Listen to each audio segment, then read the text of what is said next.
Hey, good morning, everyone, and good afternoon if you're joining us from places where it is the afternoon. My name is Scott Lachut, as Piers mentioned, and I am joined by my colleague Lauren Lyons, who is one of the architects of the report that we are going to be sharing with you today.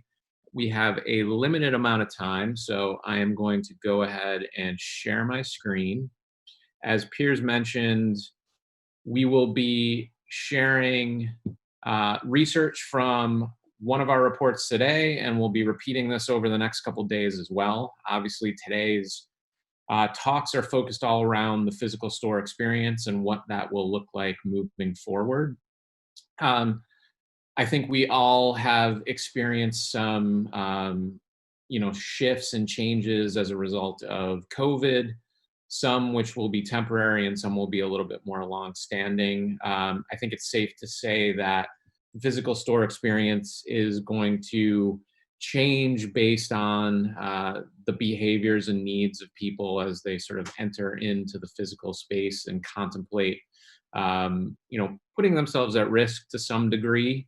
Obviously, that affects both shoppers as well as the employees who are working within the store as well. Um, I also think that one of the things that we've talked about quite a bit is the acceleration that's happening in terms of digital's impact on the retail experience. And I think the store experience will certainly be much more hybrid in terms of the way that technology will play a role with that, both in the pre-shopping experience as well as once people enter into the stores.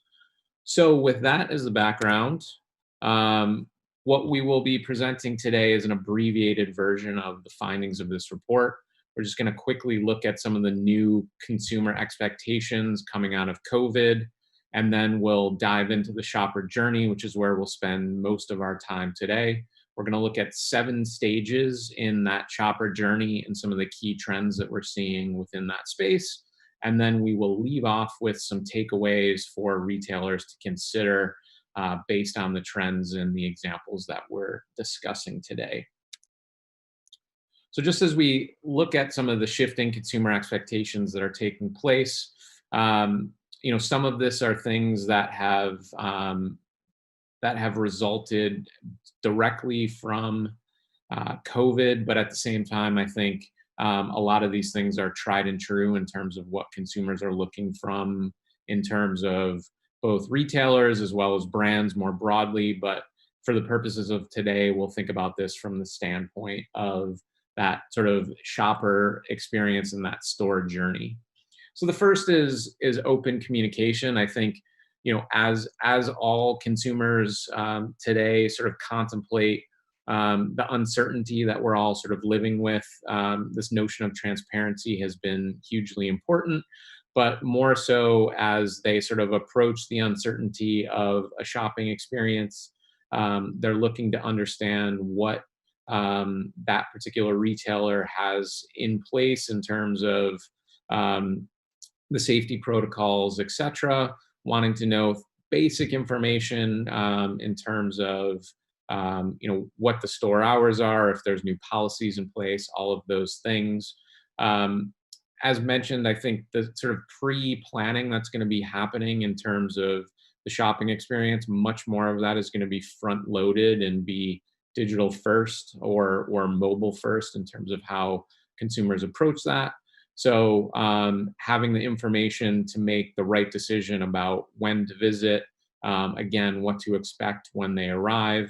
Hand in hand with that is this notion of inventory, which has always been a key part of that physical experience, but even more so now when I'm potentially putting myself at risk, making sure that the thing that I'm actually looking to buy is available in the store that I'm going towards. Safety first. I think this is really going to be for the foreseeable future, something that's going to guide consumers' decision-making process. Is again that sort of risk tolerance. What are the protocols that are in place? What do I need to know? And also from the standpoint of how the retailer is protecting its own employees as well. That sort of frictionless desire is something that we've been seeing, accelerating as we've gone through, but making sure that even more so that if I'm in that sort of get in and get out mentality, that all of that is in place. And then finally, really sort of appreciating the retailers that are putting solutions in place to, at all stages of the journey to help me achieve what it is that I'm looking to in that end-to-end visit. So let's just take a quick look. We'll be diving into these each more in specifics, but how we're reframing this new shopper journey. And in many cases, it looks very similar to what we've known before. I think some of this front end piece, the pre-visit planning and this sort of arrival and check-in phase are the things that are going to be the most sort of new coming out of the sort of COVID situation that we're in now. But certainly, as we look at the trends, each of these stages are going to be subtly changed and sort of impacted by people's new behaviors and the sort of technologies and services that are in place to help, sort of mitigate some of the risk associated with that. So let's dive in. Within, as mentioned, within each of these particular trends or stages, we're going to be highlighting a few trends. For the purposes of today, we don't have enough time to cover everything. The full report is going to be available to everyone who's listening in. So you will be able to sort of see the full breadth of the report. But for the purposes of today, pre-visit planning, again, is sort of thinking about how the consumer is preparing themselves to actually visit a physical store. As mentioned previously, I think some of that research was already taking place, but I see this being sort of even more front-loaded in terms of how people prepare themselves and ultimately feel like they have control over the situation heading into that. So as we look at two of the trends we're going to highlight here, as mentioned at the start, this notion of inventory is going to be hugely important. If I'm taking the risk of visiting a store or even previous, that sort of the last thing you want is for someone to come visit a store expecting to have something available there and have it not be there when they're looking to purchase. And so this is all sort of tied into and is very foundational in terms of delivering a great customer experience going forward. And so taking that sort of inventory that exists in the context of individual stores, thinking about that as connected across channels and bring that front and center to the consumer so that they know that certain things are going to be in place. Obviously, within the sort of height of Corona, one of the things that was most relevant was people grocery shopping and not being able to buy certain essential goods. But this is going to be, sort of cut across all industries and types of retail as we go forward. So within this trend, when we were researching, we came across a few different apps that had popped up because of COVID, and they were more peer-based. So they were helping consumers report on what they were finding in store and letting other consumers know where they could go to shop for them. But for this example, we wanted to call out Google Shopping because they were able to update their technology to allow for consumers to find local products.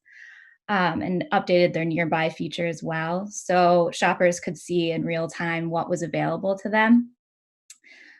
And then with this as well, just being able to connect retail or consumers to product in real time is going to continue to be, we think, a big offering.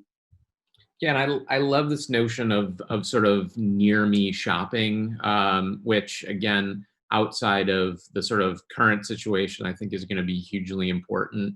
especially as we see consumers adopting these sort of mobile first shopping behaviors.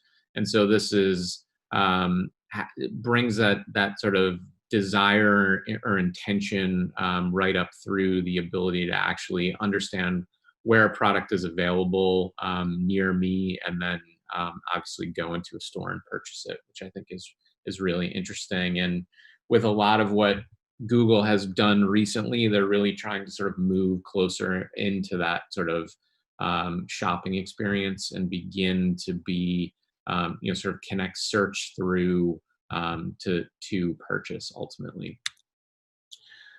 I think this is one of the biggest things that's obviously going to change as at least in the near term. But I think this makes a lot of sense as a strategy for retailers to begin adopting sort of moving forward. And this is this notion of making appointments. Obviously, this is something that has existed sort of in luxury retail for a very long time. But as we start to see this desire to limit the number of people who are in store, ultimately, less browsing taking place within the physical sort of footprint, having the ability to have an appointment with an expert, whether that's a stylist or someone who's, really sort of cued into technology or whatever the case is. They can pull items ahead of time based on a questionnaire, and really sort of collapse that retail experience all into sort of a contained experience to some degree. And obviously, this is just having the training in the back end to have store associates sort of ready and able to sort of deliver on this experience, and then ultimately the transactional component of it in terms of the scheduling side of things as well. So within this trend, we wanted to call out Parachute, which is a D2C bedding and home goods brand that has opened a few different concept stores across the US. And for them to be offering these appointments, they're helping their shoppers to feel a little bit more in control of their experience. But they're also, being able to deliver an experience in their stores that they have wanted to. Maybe, foot traffic isn't as good as they want it to be, but they're adding this element of experience to the store. So with appointment making, we definitely see this going ahead as a service that stores could continue to be offering for like a long-standing service versus something that's just temporary. Yeah, I think this is really where a lot of value can be sort of derived within that experience. Again, we know how important the store associate is in that sort of physical experience of shopping, and when they can begin to develop these one-to-one relationships with consumers, and then really begin to personalize that experience for them, this is sort of opening the door for more of that to take place. Another thing that we think is interesting is really, especially again, given this notion of uncertainty, and consumers wanting to take control over the experience is, are both sort of accelerated behaviors that we're seeing. And so this sort of en route experience and this whole sort of arrival and check-in process, which previously might not have existed. Obviously, you just walk into a store typically, and then you're on your way. But as a result of that, this is really sort of a focus area for how consumers are ultimately sort of welcomed into the store and what that sort of arrival experience looks like.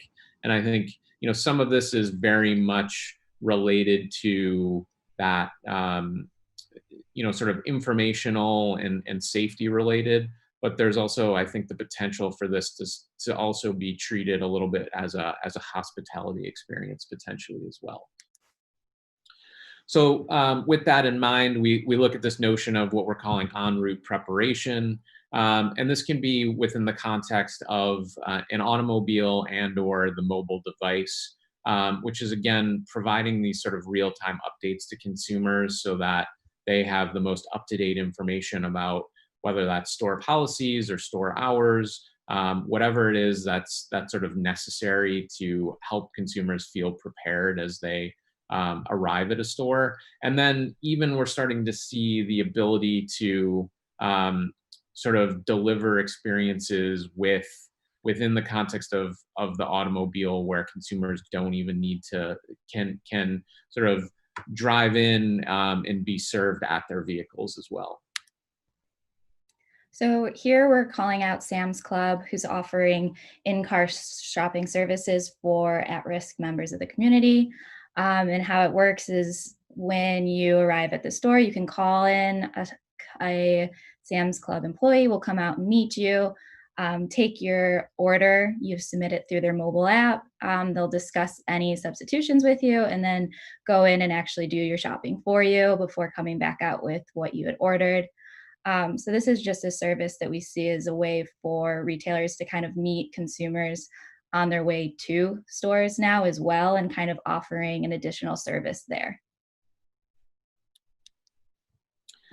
And then in the context of sort of store traffic, obviously different people have different risk tolerances in terms of how they ultimately want to feel sort of personal space within the context of a store, and starting to think about how many people can be in a physical environment at any given point in time. And again, sort of thinking about how both retailers begin to mitigate and manage some of that traffic within the context of their stores, as well as giving that information front and center to shoppers so that they can make their decisions.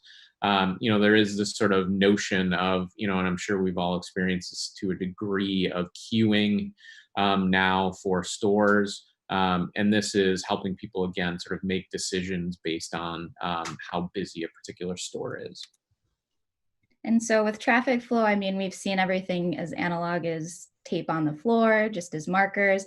But then also from another point of view, you have a lot of retailers who are repositioning their actual infrastructure in stores. So one example we wanted to call out was Kroger's Q Vision. And so this is them just using their own proprietary technology via infrared sensors and additionally predictive analytics to oversee, the amount of shoppers in one of their stores at any given time, helping them to control that and just make sure that everyone's as safe as possible. And then within the actual, as we sort of get into the store itself, thinking about that browsing and discovery experience, and how perhaps touch is no longer as sort of appropriate, at least in the immediate sense, and how we can start to think about some of the contactless experiences that can begin to exist within that context as well. This notion of virtual associates is something that exists purely in a digital context, but I think is also interesting when you start to think about pairing that in the context of the physical store. So, you are actually physically looking at products or considering making decisions, and then you have the ability to either tap directly into an in-store associate or someone who's remotely seated wherever, and can provide all levels of advice and guidance, etc. So here we have an example of APC, which is a ready-to-wear line. Their in-store associates are able to connect via appointment and virtually with interested customers who want to be shown the latest collection, walked through, maybe have their employees try pieces on for them just to get a better sense of what the product is, how it looks on. And then they're actually able to complete purchases as well with their consumer within these virtual in-store visits. So another example too, that we're seeing a lot of this is with another product called Hero, which is doing a great job of virtually connecting in-store experts with consumers via appointment on demand. So it's an interesting service to see coming to life. Yeah, it's interesting. I think one of the things that I think is fascinating about this is obviously when stores were closed, and no one could go inside, treating them literally as a showroom or a media channel where associates could be inside and showcasing the product to remote consumers. And so I think this is something to consider sort of long term, is how the design of the store helps sort of influence and sort of enable some of that in terms of this almost like studio experience, if you will.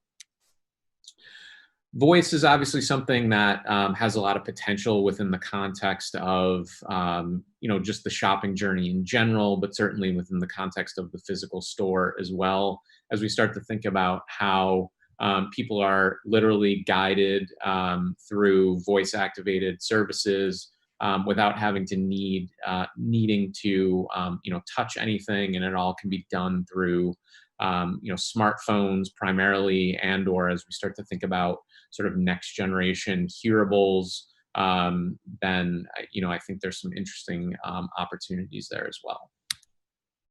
So an interesting example of this that we came across was the Amazon-owned Echo earbuds connecting with Amazon-owned Whole Foods. So when shoppers enter stores or are nearby, they can see if a Whole Foods has what they need on their shopping list. Once they enter the store, they can be directed by their phone assistant to where that product is located in the store, and then can check out. So this is something that has started popping up, but is definitely on our radar going forward.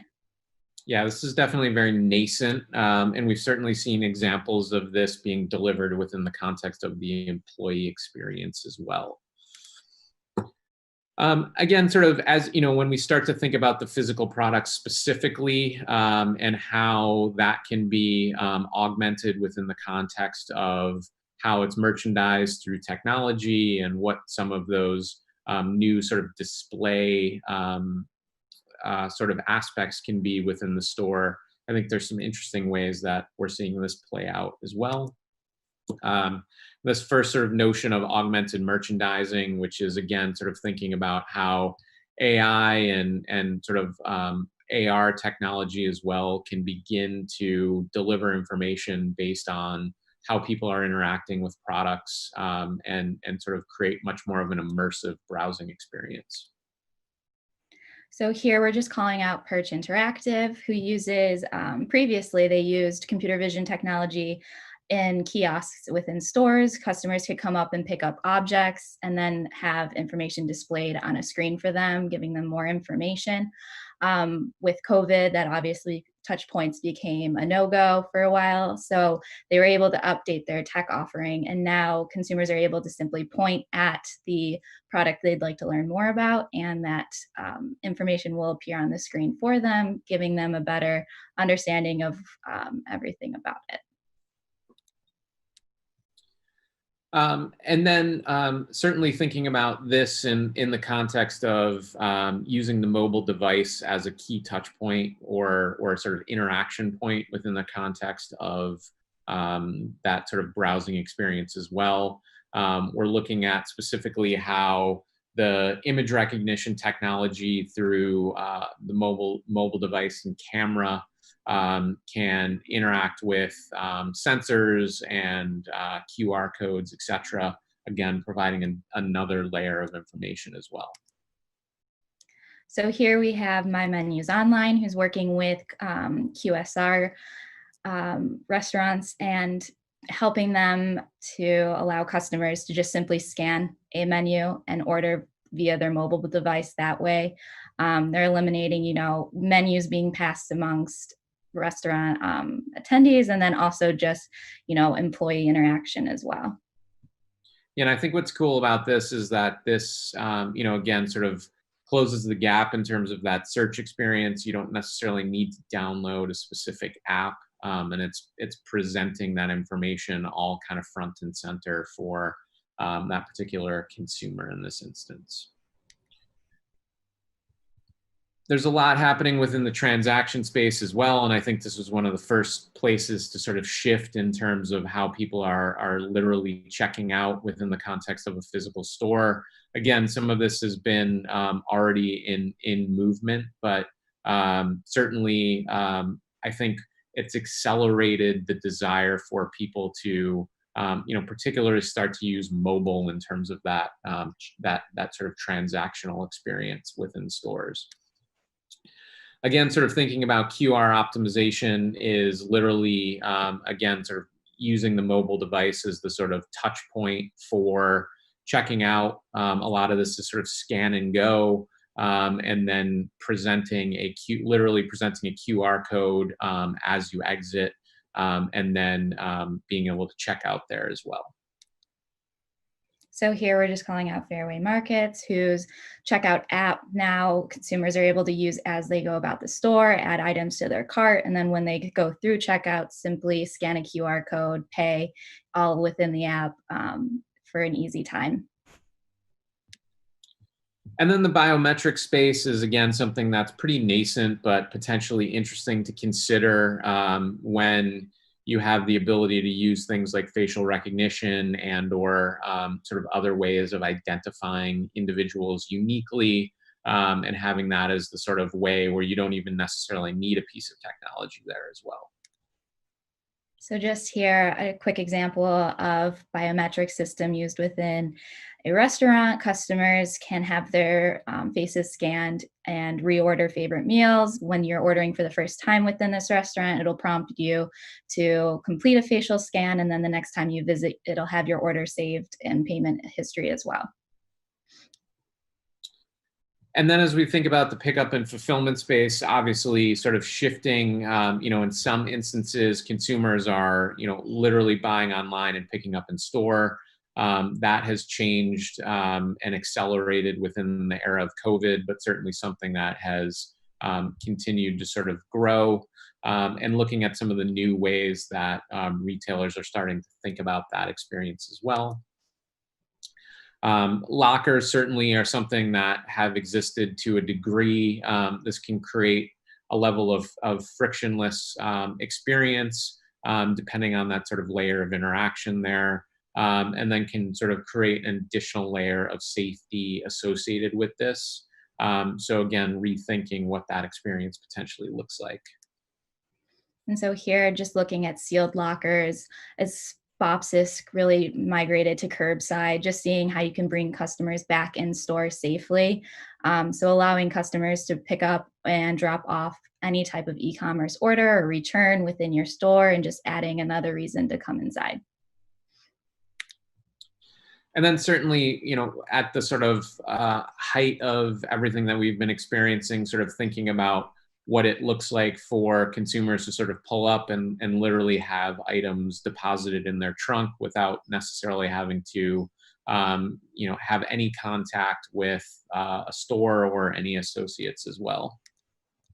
And so an interesting collaboration that came out of this was Michaels and UPS. By creating UPS stations at every Michaels, customers can drive up, check in with a Michaels associate, receive their packages, and then also receive any Michaels orders that they had ordered as well. Yeah, and I think what's cool here is that it's incentivizing people to obviously interact with the store. Certainly that will change as people are able to sort of shop in the physical store as well. And then lastly, as we look at sort of some underlying in-store capabilities that have resulted from this, again, this specifically thinking about how employees' jobs are changing or shifting as a result of this, and how safety is sort of maintained throughout that sort of end-to-end process. Robotics is, again, something that maybe previously we've thought was a little bit crazy and outlandish, but again, as we think about all of the various tasks and things that employees need to do within the context of the store, perhaps their time could be better spent doing things like customer service, as opposed to running around and scanning shelves and doing inventory checks. So thinking about that role moving forward. And I think just for time, if we want to wrap with the last trend here. Okay, cool. And then let everyone know we can share this report as well. Absolutely. Thanks for being on time, Lauren. So this final trend is just looking at the sort of safety policies that retailers are starting to put in place. And I think this is really interesting just as a marketing exercise as much as it is sort of an operational strategy as well. And this is just really being sort of front and center about some of those safety policies that are being put in place, and advertising those to consumers so they again know what to expect as they enter in.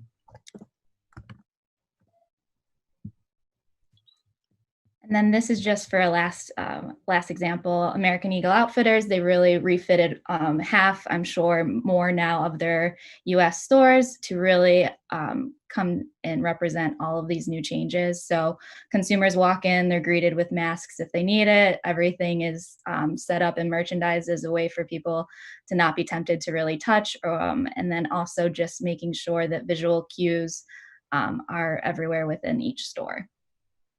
All right. Well, thank you so much, Scott. Thank you, Lauren. Great presentation. As mentioned, we'll drop a link that will allow you have to sign up for, basically you can get a free trial of the PSFK IQ membership. With that, you'll be able to download the report. It's a seamless process, and we can drop that in the respective links for the locations that you're viewing in.